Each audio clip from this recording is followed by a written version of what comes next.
welcome to another video. Filming a YouTube video instead of doing work, which I'm pretty sure has been the work ethic of this YouTube channel since I started it. So my cat is playing with like a squeaky toy in the back.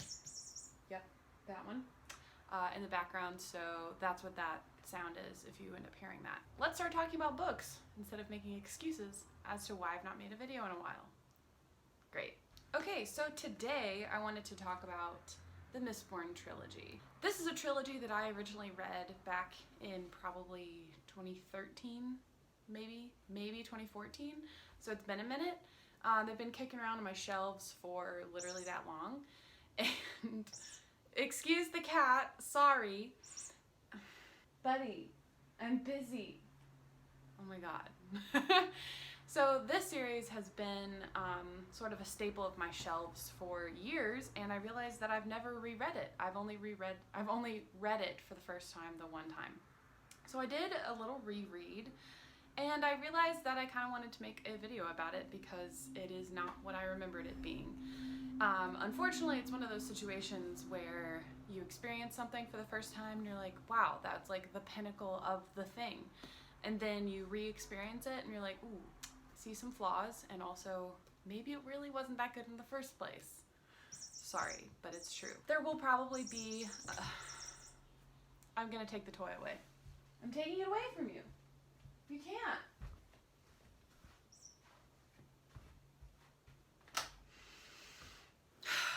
So this is the offending agent does that when he punts it around the room. So that's what he's been up to. Anyway, back to the review slash discussion. So this will probably be peppered with spoilers. I'm going to be talking about each of the books, problems that I have with each of them, things that are cool, especially the ending. So if you want no spoilers, please stop watching here because there's going to be too much to give spoiler warnings for every single time. So starting with the first book, the first one's pretty solid-ish. As is a theme with this trilogy, the middle, like basically the middle third is quite slow, but I would say this one is definitely more interesting than the other two. The first book does have some cool elements. I really like how it mixes that underworld feel, you know, with Kelsier's little gang overthrowing the final empire, mixed with the nobility, the dances that then goes to, you know, sort of undercover to get information about the nobility as part of Kelsier's slash the whole gang's plan to overthrow the final empire and the Lord Ruler. With Brandon Sanderson, you're gonna have a magic system and it's gonna be pretty cool, and I think that Mistborn really does a great job of explaining a logical magic system without overly hitting you on the head. It can be a little much sometimes, but I think overall it's interesting enough to where it doesn't bother me that much. So overall, I think book one is pretty solid. It's I think it's the shortest of the three as well. And the end is great. So mega spoilers here, so stop. For real, stop if you don't want the end of this book spoiled. But here we go. Kelsier's death at the end of the first book is great. I think, you know, killing off one of your main protagonists is like a very bold move, and I think the payoff was great. I think, you know, the legend of the survivor and sort of the religion that is spawned around his death, even before he died, you know, he was involved in creating this like almost fanatical religion. Now the cat is eating a box, so that's what that noise is.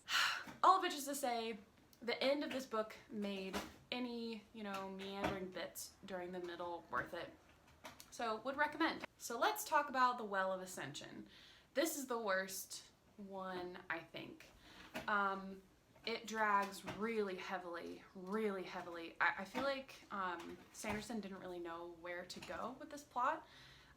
The very basic overview of this one, they overthrew the Lord Ruler, Kelsier died, Ven and Eland are together, which by the way, their romance kind of sucks. Like in the first book it was cute, but because of the time jump to this one, you didn't really get that investment and emotion in their relationship, and it just doesn't feel very believable to me.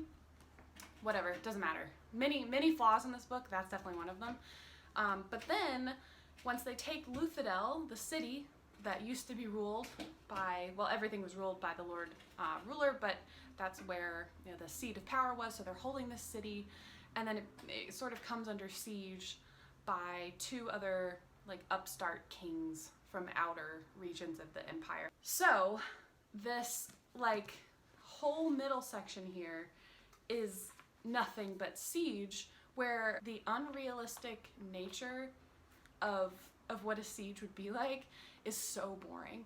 Like, I love the political side, and it's so oversimplified. Like, I don't think anybody really acts the way that they would in real life, because there's this big standoff, you know, between the two kingdoms, or between the two, like, rebel king and Luthadel, and then there's this overbearing presence of a Kolos army, those, like, they're sort of like the ogres of this world.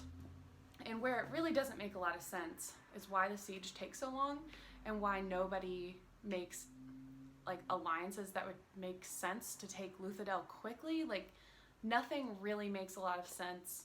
The political side is really underdeveloped, really, like, baby-esque levels of understanding of political intrigue and power grabbing. This is very not violent at all. Like, Ven's exchanges with Zane are very kind of, they have, like, a lick of interesting, but they're just not fleshed out. All of which to say, this felt very unrealistic. It was very boring. It didn't have pretty much anything interesting in it, in my opinion. Like, it was like, you know, they won all of this in book one. You know, Ven and Elend got together, they defeated the Lord Ruler, they lost Kelsier, and then everyone just kind of, like, free floats for, like, what, 600 pages? And then stuff happens at the end, and then they all are, like, united power with Elend as, like, the emperor. I don't know. Unrealistic and dumb is how I feel about book 2. Sorry. Okay, so book 3. I just finished this one a couple days ago, so it's the most fresh. This one drags quite a lot in the middle. It has the same issue as the second one, where Sanderson knew he had to fill up hundreds of pages with something, but because, you know, Ruin is sort of out as being the main villain now of the series, the world is ending, he's like, okay, well, we can't have the final battle with Ruin until the very end, so what else are we gonna do? The entire plot of the book, basically, is Ven trying to figure out what's going on with Ruin, Elend trying to, you know, secure his empire while also wanting to get the storage cache of, like, food and seeds and stuff, and he's essentially trying to use the reasoning of, I'm trying to protect you all, to bring, you know, to conquer you and bring you into my empire. It's like, this city is doing fine, leave it alone. All they had to do is just sneak into the storage cache, see what was there, see what was written on the walls from the Lord Ruler, those hints that they're looking for, and get out. Like, it didn't make sense to have hundreds of pages dedicated to yet another siege of a different city that did not pay out. I don't know. It was better than book 2 for sure, but yeah, it didn't feel compelling, and it didn't feel like the plot was very solid or convincing or realistic again. I liked the stuff with Spook in that other city that was rioting. That was kind of cool, you know, Spook kind of growing into his own real protagonist character. You know, I loved, like, the plot twist with Ruin. You know, he got, like, the chip of metal in his shoulder, and so he was under Ruin's influence for a while. I love the whole hemerology, and I love the feruchemistry and the allomancy. All of the magic system is really cool. One cool thing about this book was finally you're getting answers to some of the questions as to, like, who are the Khandra? What is their world like? Where do they come from? Why are they here? Who are the Kolos? How do they reproduce? That's an interesting little, just like the lore sprinkles that you get throughout the trilogy. Really, I think, like, comes to fruition in this book, since it's the last one, obviously. And then mega spoilers again. Let's talk about the end of this book. It was really good.